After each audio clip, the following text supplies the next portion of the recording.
Welcome to Director's Cut. This month we'll be talking Stanley Kubrick and his weird ways. We'll be starting with his varied early career all the way up into 2001, A Space Odyssey. Action. I'm Josh. And I'm Greg. Welcome back to Director's Cut.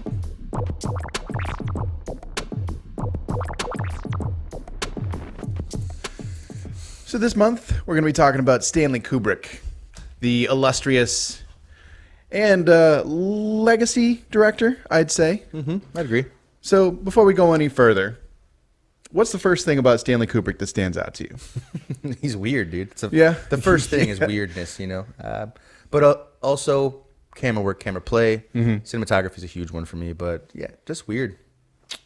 Yeah, I'd say that's fair. Those are the two things I know him for too. Like, yeah, he makes great movies, but he's also a weird son of a bitch. So we've done The Shining and other episodes, and we've talked about being Kubricked. Yeah, it's kind of a mind twist.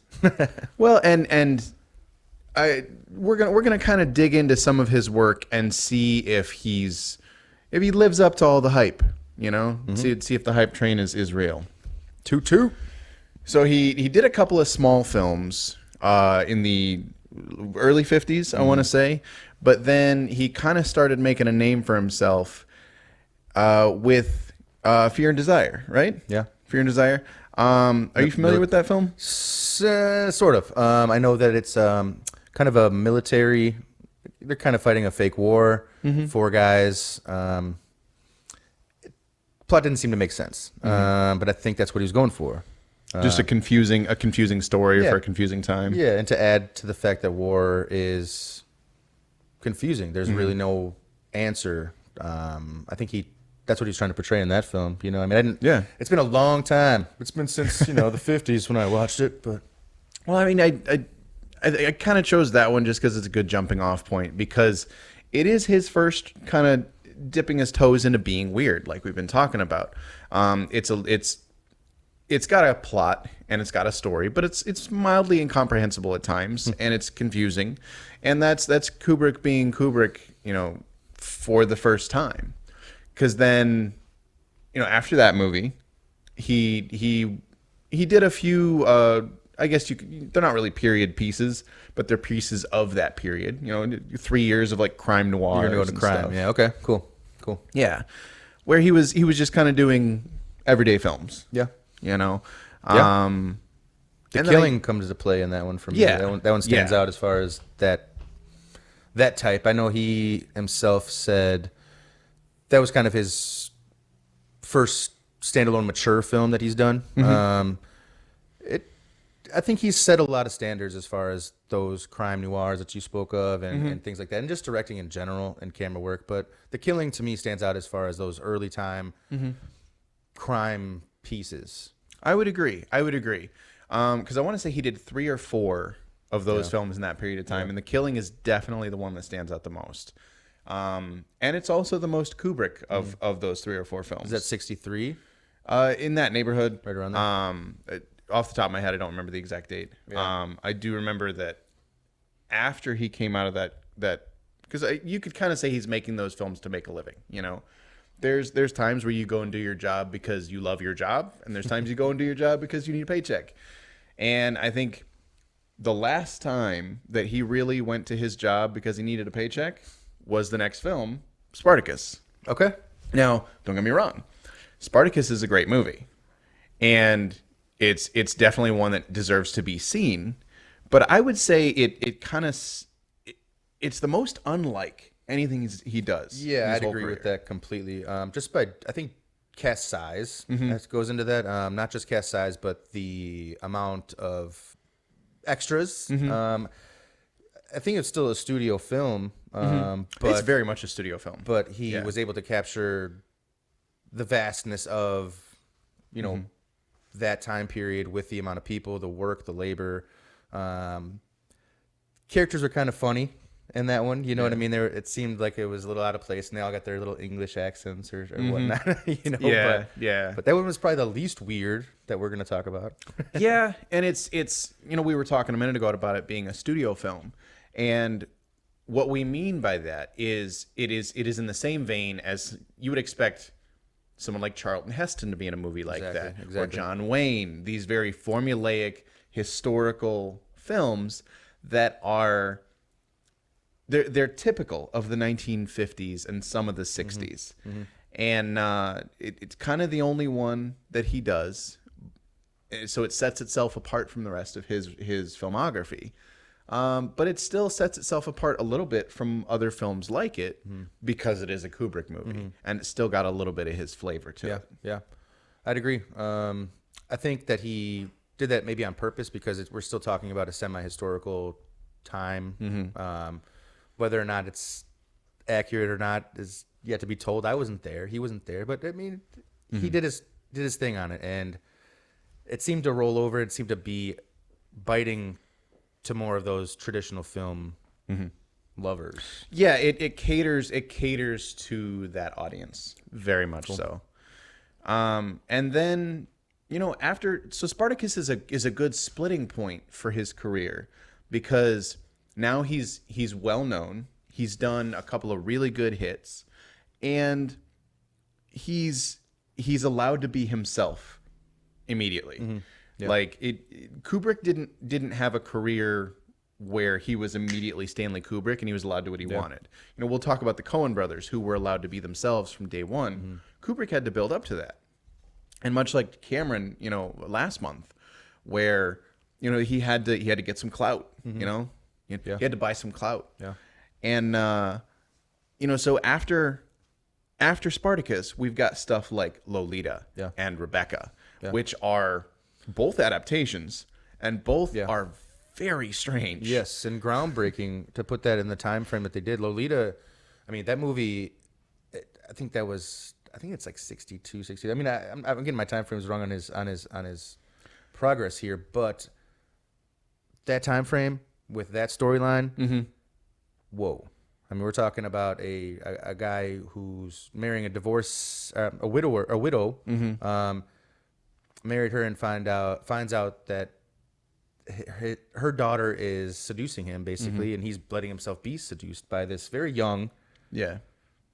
It's a kind of a tragic story, actually, because once, you know, she pays attention, she's gone. Like, mama dies.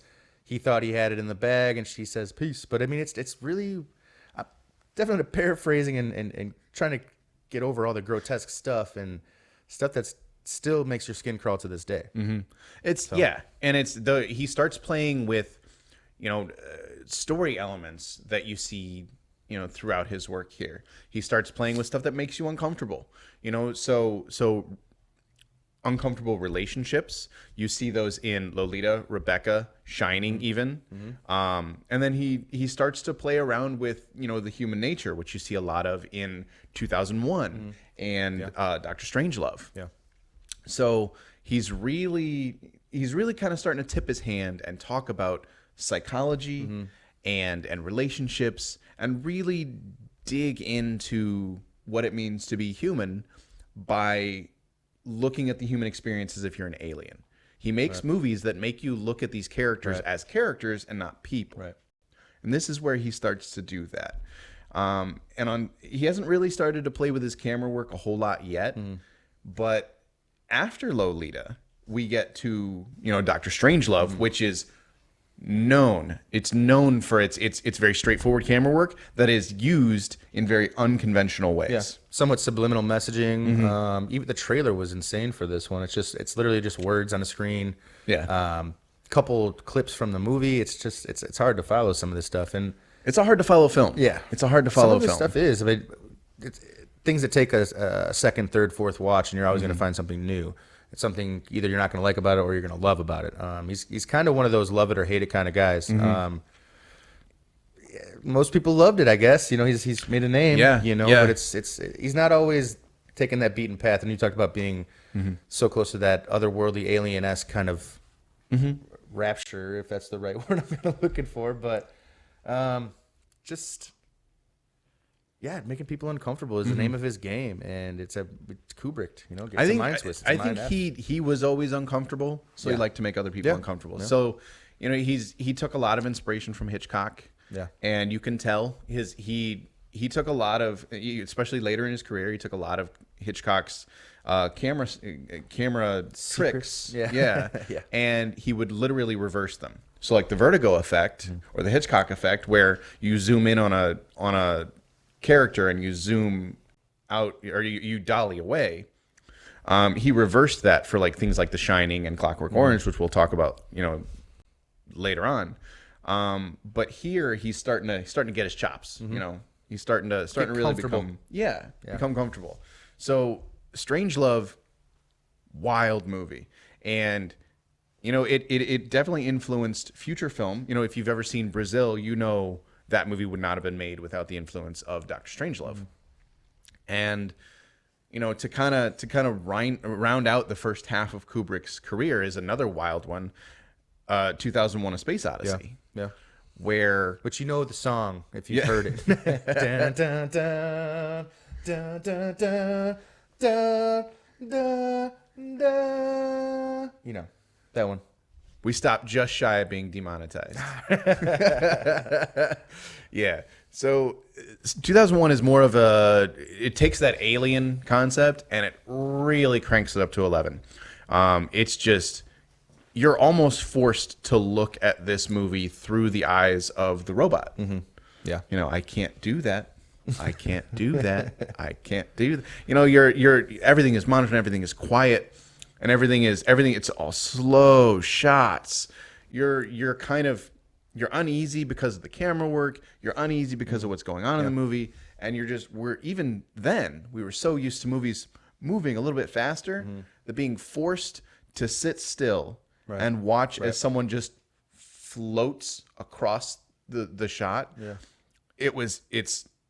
It builds the tension naturally. Yeah, it makes your stomach queasy, gives you kind of a vertigo effect too, Yeah. That goes, Yeah. But I think with the robot and everything too, we talked about his psychology and putting forth so much play into that. Now add a robot where he takes that out of the game. The ebbs and flows of his films are kind of intriguing at points, Yeah. He definitely had a lot of weird ideas and a lot of weird stuff was on his mind. You can tell by, like Greg's saying, he jumped around in content matter. He talked about family relationships, he talked about romantic relationships. Now he's talking about just the human experience, with Strangelove and 2001, and even more so with the second half of his career. We'll get into that next episode, but here he's really dissecting what it means to be not just a human but an earthling.